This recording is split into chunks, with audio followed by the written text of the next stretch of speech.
नमस्कार विद्यार्थी मित्रांनो, तुम्हा सर्वांचं मिस्टर प्रोफेसर या फिजिक्स चॅनलवर मी स्वागत करतो.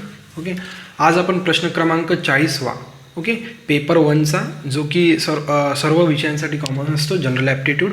आणि आपण हा प्रश्न क्रमांक घेतला आहे जो महाराष्ट्र सेट 16 एप्रिल 2017ला जो काही पेपर झाला होता. ओके, आणि नेहमी आपण पेपर सेटमधला सेट ए डिस्कस करत असतो. ओके, तर बघा प्रश्नाकडे चालूया आपण. आणि जसं की तुम्हाला सर्वांना माहितीच आहे की गेल्या काही दिवसापासून आपण बरेचसे प्रिव्हियस इयरचे अनसॉल्व क्वेश्चन सॉल्व करत असतो. ओके, पेपर 1 जनरल ॲप्टिट्यूड आणि त्यानंतर फिजिक्स विषयासाठी. ओके, तुम्हाला जर हा उपक्रम आवडत चाललेला असेल तर सबस्क्राईब, लाईक, शेअर करायला विसरू नका. तर बघा, तुम्ही बघू शकता हा जो काही प्रश्न क्रमांक आहे 40वा पेपरमधनं घेतला आहे, फार मोठा आहे. म्हणजे बघितल्याबरोबर आपली अशी टेंडन्सी होते की याला राहू द्या, काही करण्याची गरज नाही. परंतु कसं असतं ना, ही टेंडन्सी काय बरं होतं, आपण जेव्हा पेपर द्यायला जातो ना, एक वेगळा प्रेशर किंवा एक वेगळं बर्डन आपल्या डोक्यावर चालत असते. तर त्यामुळे आपण काय करतो की मोठा क्वेश्चन दिसला की तो अनसॉल्व राहू देण्याचा जास्तीत जास्त आपण सगळेजण विचार करतो. पण एक गोष्ट लक्षात घ्या, जेवढा तो मोठा प्रश्न मोठा असतो ना, तेवढा तो सोपा असतो त्याचे ॲन्सर काढण्यासाठी. म्हणून म्हटलं आहे आता 27 तारखेला आपला पेपर आहे, तर अशा चुका तुम्ही करू नका.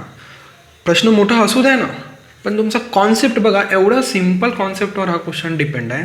म्हणजे विदिन बिलकुल तुम्हाला जर म्हणजे वाचला की समजून जातो की याच्यामध्ये काय करायला लागतं तुम्हाला. तर बघा प्रश्न वाचूया आपण. Percentage of students of a college who are involved in a different sports activities are given in a pie diagram. ठीक आहे, एक कॉलेज आहे, त्या कॉलेजमध्ये वेगवेगळ्या स्पोर्ट ॲक्टिव्हिटीज चाललेल्या आहे आणि पाय डायग्राम मार्फत त्या ॲक्टिव्हिटीजमध्ये मुलांनी कसा सहभाग दाखविला हे दर्शविलं आहे. बघा, तर तुम्ही बघू शकता पाय डायग्राममध्ये क्रिकेटमध्ये 32% मुलं खेळतात. फॅन आहे इंडियाचे लोक क्रिकेट खेळायला. ओके, आणि 18% पीपल्स जे काही मुलं होतं त्यांनी कोणत्याच गेममध्ये पार्टिसिपेशन केलेलं नाही. ओके, फुटबॉलमध्ये 14, त्यानंतर बॅडमिंटन 16, त्यामध्ये टेनिस 8%, त्यानंतर बास्केटबॉल 12%. ओके, तर बघा हा टेनिस 8% आहे, इथे फार छोटा आहे ना, त्यामुळे मी काढतो. बॅडमिंटन 16%, फुटबॉल आहे 14%, त्यानंतर नॉट इन्वॉल्व आहे 18%. ओके, क्रिकेट 32% आणि त्यानंतर बास्केटबॉल आहे 12%. तर असा हा पाय चार्ट त्यांनी आपल्याला ड्रॉ करून दिलेला. आता बघा खाली वाचूया आपण. Suppose there are 5 to 40 students in this college. Okay, त्यांचं म्हणणं आहे की 5240 टोटल त्या कॉलेजचे विद्यार्थी आहे. ओके, त्यानंतर बघा which of the following are correct. तर त्यांनी 3 स्टेटमेंट दिले आहे. ओके, पहिलं, दुसरं आणि तिसरं. तर आपल्याला 4 ऑप्शन्स दिले आहेत. तर हे 3 स्टेटमेंट आपल्याला सर्वप्रथम चेक करायचे आहे. हे 3 स्टेटमेंट आपल्याला सर्वप्रथम चेक करायचे आहे. म्हणजे तिन्ही स्टेटमेंट तुम्ही जोपर्यंत चेक करणार आहे तोपर्यंत तुम्हाला ऑप्शन टिक नाही करता येईल. परंतु हे तिन्ही स्टेटमेंट बघा फारच इझी आहे. बघा पहिला statement, approximately central angle of the portion corresponding to the badminton is 58 degree. Okay, म्हणजे जो काही सेंट्रल अँगलचा पोर्शन आहे ना, तर 58 डिग्रीनी त्यांचं म्हणणं आहे की 58 डिग्रींनी तो काय कवर झालेला आहे. ठीक आहे ना, काही हरकत नाही. बघूया आपण. तर बघा त्यांनी कशाची गोष्ट केली रे, बॅडमिंटनची. ओके, बॅडमिंटनची त्यांनी गोष्ट केली आहे. तर आता बघा आपण काढण्याचा प्रयत्न करू की तो नक्कीच 58 डिग्रीनी तो कोण, म्हणजे त्यांचं म्हणणं पडलं आहे की आपल्याला हा अँगल काढायचा आहे. बॅडमिंटनचा जो अँगल आहे ना, त्यांच्या म्हणण्यानुसार 58 डिग्री आहे. ठीक आहे, तर बघूया आपण ते, लेट अस चेक की 58 डिग्री खरंच आहे का. तर बघा आता तर हा कसा काढायचा, त्रैराशिक जर तुम्हाला कळलं असेल तर तुम्ही इझिली काढू शकता. आता बघा आपण कसं त्रैराशिक मांडायचं आपल्याला. बघा 100% पैकी बॅडमिंटनचे किती पर्सेंट पार्टिसिपेंट आहे रे, 16%. ओके, बॅडमिंटनचं पार्टिसिपेशन 100 आउट ऑफ 16% आहे. ओके, आता बघा तुम्हाला माहीत असेल की सर्कलचा जो काही पूर्ण अँगल असतो तो किती असतो रे, 360. ओके, 360 डिग्री त्याचा संपूर्ण अँगल असतो. तर 16%च्या करस्पॉन्डिंग त्याचा किती डिग्री अँगल असणार आहे की नाही. बघा पुन्हा एकदा लक्षात घ्या, 100% पैकी बॅडमिंटनमध्ये पार्टिसिपेशन आहे 16%. 100% पैकी बॅडमिंटनमध्ये पार्टिसिपेशन आहे 16%. तर आपल्याला एक कॉमन सेन्स माहीत आहे की जो काही सर्कल असतो ओके, त्याचा जो काही पूर्ण अँगल असतो तो किती असतो 360 डिग्री. तर या 360 डिग्रीपैकी 16%च्या करस्पॉन्डिंग किती अँगल आहे आपल्याला काढायचं आहे. त्यांनी म्हटलं 58 degree, but we have to check. आता बघा, therefore x degree equals to 16 into 360 divided by 100. बघा आता कॅल्क्युलेशन्स करायचे. 1 0 1 0 cancel. Therefore x degree equals to 16 into 36 divided by 10. 2चा भाग द्या. 2 पंच 10, 2 8 16, म्हणजे 8 गुणिला 36 भागीला 5 करायचा आहे आपल्याला. 8 गुणिला 36 भागीला 5. तर सर्वप्रथम आपण 36 गुणिला 8 करून घेऊया. 8 सकम 48, 8 4 उरले. 8 1 8 2 7 24, 24 आणि 4 28. ठीक नाही. देअरफॉर 288 डिवायडेड बाय 5 करायचं आहे आपल्याला. 288 divided by 5 equals to 288 divided by 5. Okay, तर बघा 288 डिवायडेड बाय 5. बघा 5 5 25चा सर्वप्रथम भाग गेला. 3 शिल्लक राहिले. ओके, परत 8. 5 7 5 35, 5 7 35 इक्वल्स टू 35. 3 शिल्लक राहिले. पॉईंट द्यायला लागेल, नंतर 0 द्यायला लागेल. 5 सक 30, 5 सक 30. ओके, म्हणजे 0 0, म्हणजे 57.6. Okay, therefore x degree equals to 57.6. Okay, म्हणजे ॲप्रॉक्सिमेटली 58 लिहू शकतो रे याला आपण. ॲप्रॉक्सिमेटली 58 डिग्री लिहू शकतो. ओके, म्हणजे त्यांचं जे काही पहिलं स्टेटमेंट होतं ना, जे काही त्यांनी पहिलं स्टेटमेंट म्हटलं होतं की approximately central angle of the portion corresponding to the badminton is 58 degree, हे बरोबर आहे. तर तुम्ही बघू शकता की ऑप्शन कोणत्या कोणत्या याच्यातमध्ये आहे. बघा, पहिला ऑप्शन, पहिला जो काही स्टेटमेंट आहे ए आणि बी मध्ये आहे, म्हणजे सी आणि डी टोटली कॅन्सल झालं. आता फक्त आपल्याला एक स्टेटमेंट चेक करायचं आहे. जर दुसरं स्टेटमेंट बरोबर असणार तर पहिलं ऑप्शन आहे.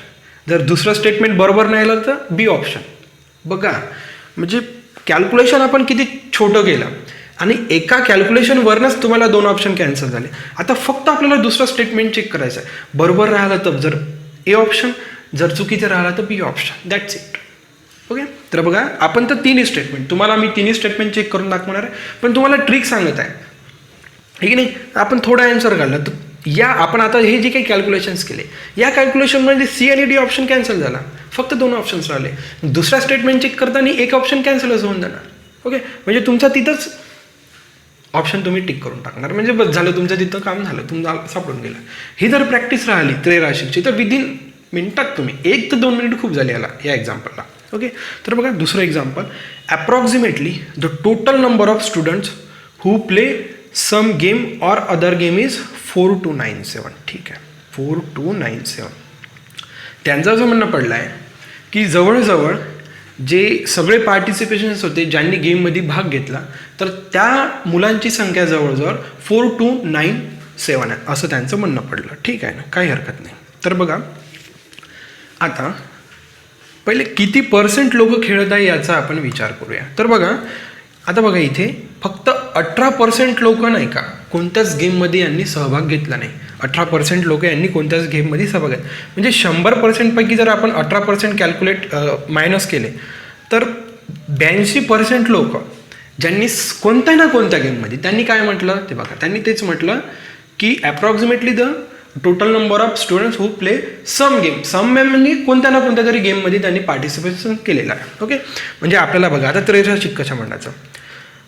100 आउट ऑफ 82% मुलांनी कोणत्या ना कोणत्या गेममध्ये पार्टिसिपेशन केलं आहे आणि 18% लोकांनी कोणत्याच गेममध्ये पार्टिसिपेट केलेलं नाही. ओके, म्हणजे 100 आउट ऑफ 82% मुलांनी कोणत्या ना कोणत्या गेममध्ये सहभाग घेतलेला आहे. तर बघा आपल्याला आता, तर टोटल नंबर ऑफ स्टुडंट किती दिलेला आहे आपल्याला, तर 5240 पैकी किती मुलांनी कोणत्या ना कोणत्या गेममध्ये सहभाग घेतलेला आहे की नाही. म्हणजे 82%च्या करस्पॉन्डिंग किती मुलांनी सहभाग घेतला, बस हे त्रैराशिक तुम्हाला मांडता आलं पाहिजे. बघा आता एक्सची व्हॅल्यू फाइंड आउट करा. जर एक्सची व्हॅल्यू 4297च्या जर ॲप्रॉक्सिमेट जात असेल तर आपण समजू की दुसरं स्टेटमेंट बरोबर आहे आणि पहिलं ऑप्शन बरोबर आहे. तर बघा, therefore x equals to 5240 into 82 divided by 100. ठीक आहे. ओके, आता बघा 1010 get cancel. Therefore 524 into 82 divided by 10. पुन्हा 2चा भाग द्या. इथे गेला 5चा भाग, इथे गेला 41 म्हणजे 41 इंटू 5 to 4 डिवायडेड बाय 5. सर्वप्रथम आपल्याला 5 to 4 इंटू 41चं मल्टिप्लिकेशन करावं लागेल. बघा 5 to 4 इंटू 41. बघा काय येईल पहिल्या ह्याच्यात 4 to 5 ॲज इट इज. 4 चोक 16, 6 हात चाल 1, 4 2 8 आणि 9, 5 चोक 20. देअरफॉर 4, 6 2 8, 5 9 5 14, 4 हात चाला 1, हा झाला 1 इथे झाला 2 म्हणजे 21,484 भागिला 5. तर 21,484 भागिला आपल्याला काय करायचं आहे 5. तर बघा 5 चोक 20चा भाग गेला सर्वप्रथम, 1 आणि 4 शिल्लक राहिला आहे की नाही. नंतर 5 दोन्ही 10, 5 दोन्ही 10. नंतर आपल्याकडे 4 शिल्लक राहिला आणि वरचा 8. ओके. नंतर 5 9 45चा भाग गेला, 3 शिल्लक राहिला आणि वरचा 4. 5 सकट 30चा भाग गेला, 6चा भाग गेला, त्यानंतर 4 शिल्लक राहिला. ओके. नंतर पॉईंट द्यावा लागला 0. 5 8 40 म्हणजे 4296. किती आन्सर आला रे? x इक्वल्स टू 4296 पॉईंट पाहिजे, 429. आता बघा पॉईंट नंतरचा हा जो काही आहे ना 8 तो 5पेक्षा मोठा आहे, तर ही टर्म मला नाही का 1 वाढवायची म्हणजे 4297 अप्रॉक्सिमेटली. बघा तर बघू शकता तुम्ही जो काही स्टेटमेंट होता ना त्यामध्ये त्यांनी टोटल नंबर ऑफ स्टुडंट 4297 दिला आहे. म्हणजे स्टेटमेंट पहिला आणि दुसरा बरोबर आहे म्हणून ऑप्शन ए हा आपला या प्रश्नात बरोबर आहे, ऑप्शन बी पण नाही आहे की नाही. तर बघा आता ऑप्शन बी का बरं नाही, याचं पण आन्सर मी तुम्हाला इथं, कारण की यामुळे तुम्हाला प्रॅक्टिस होऊन जाईल. बघा तर approximately the number of students who plays tennis, okay, ज्या लोकांनी टेनिसमध्ये सहभाग घेतला, is less than those playing in the cricket by 500. त्यांचं असं म्हणणं पडलेलं आहे की टेनिस खेळणाऱ्यांची संख्या 500पेक्षा कमी आहे. कोणापेक्षा? क्रिकेट. तर बघा आपण सर्वप्रथम आता क्रिकेट आणि टेनिसचं पर्सेंटेज बघून घेऊ. क्रिकेटचं 32 आहे आणि टेनिसचं 8 आहे. ठीक आहे, काही हरकत नाही. ओके. टेनिसचं किती पर्सेंट आहे? 8% आणि क्रिकेटचं आहे 32. तर बघा सर्वप्रथम आपण टेनिससाठी काढू.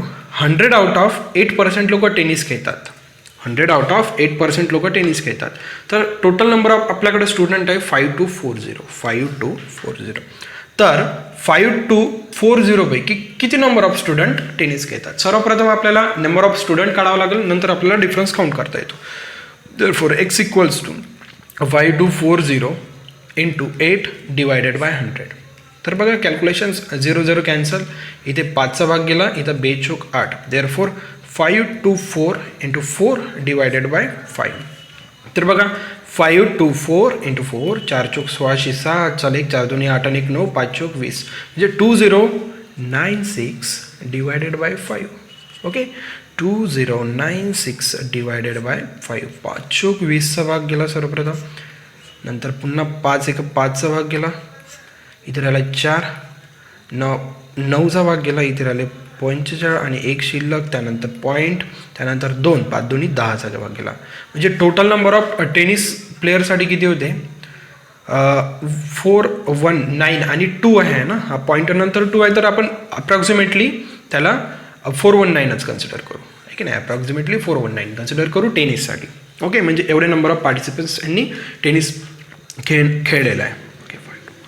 आता बघा क्रिकेटमध्ये सहभाग होता 100 पैकी 32चा. ओके. तर बघा हा फाइंड आउट करण्याची गरज पण नाही, कारण की बघा आपल्याला टेनिससाठी किती दिलेलं आहे? 8% आणि क्रिकेटसाठी किती दिलेलं आहे? 32%. म्हणजे क्रिकेट आणि टेनिसमध्ये 4चा फरक आहे. म्हणजे जे नंबर ऑफ 419 जे काही आले होते, 419 होतं की 491 होतं, एकदा बघू द्या मला. जे काही 419 पार्टिसिपेशन टेनिसमध्ये होते, ओके, तर 4 पट क्रिकेटमध्ये जास्त आहे, कारण की 8 चोक 32 म्हणजे जर इथं तुम्ही गुणिला 4 केलं, बघा आता हा आपण इथे आकडा काढून ठेवू आणि हे पण काढू. ओके. 9 चोक 36, 6 चले 3. ओके. त्यानंतर 4 1 4 आणि 3 7, 4 चोक 16 म्हणजे 1676च्या जवळपास झाला पाहिजे. तर बघा आता total number of participants 4250. Okay. 4250 पैकी किती जणांनी क्रिकेटमध्ये पार्टिसिपेशन केलं? तर बघा 5240 इंटू 32 डिवायडेड बाय 100. 1 0 कॅन्सल, इथे गेला 5चा भाग, इथे गेला 16चा भाग, म्हणजे तुम्हाला 5 2 4 गुणिला 16 करायचा आहे. सर्वप्रथम साइन चौक 24 4 हात चाले 2, साइन 2 12, 14 4 हात चाले 1, साइन 6 5 30, 30 आणि 1, इथे राहिले 4 1 2 5 2 10, म्हणजे हा झाला 4 8 3 3 1. ओके, तर बघा तुम्ही याला डिवायडेड जर 5 केलं ना, x equals to 13384 divided by 5 केला ना, तर तुम्ही नक्कीच या आन्सरशी जवळ जाणार. किती? 1676. ओके, तर बघा आता क्रिकेटचे प्लेयर्स किती आले? 1676. ओके, आणि आणि आणि आणि टेनिसचे प्लेयर किती होते? 419. टेनिसचे प्लेयर किती होते? 419. ओके, तर त्यांचं म्हणणं पडलं की टेनिसचे प्लेयर फक्त 500नी कमी आहे क्रिकेटच्या प्लेअरपेक्षा. नाही, पण बघा ना, हा आकडा बघा ना तुम्ही, 1676 आणि हा किती आहे? 400. बराच डिफरन्स आहे त्यांच्यामध्ये, बराच डिफरन्स आहे. 1000 मुलांचा डिफरन्स आहे. त्यांनी म्हटलं होतं की 500 लोक कमी खेळणार टेनिसमध्ये, पण मला वाटते 1000 लोक टेनिसमध्ये कमी खेळलेलं आहे as compare to cricket. Okay, म्हणून तो काही ऑप्शन बनत नाही, त्यामुळे आपण पहिलेच ऑप्शन टिक केलेला आहे. तर बघा, अशा प्रकारे तुम्हाला हा क्वेश्चन सॉल्व करायचा होता. 1-2 मिनिटाचाच क्वेश्चन होता, परंतु तुम्हाला काही गोष्टी मला यामधनं सांगायच्या होत्या, जसं की मी त्रैराशिक कसं मांडायचं हे मी तुम्हाला या माध्यमातून शिकवण्याचा प्रयत्न केला. ओके, जर तुम्हाला व्हिडिओ आवडत चालले असेल तर सबस्क्राईब, लाईक, शेअर करायला विसरू नका. आणि thank you for watching. See in the next video.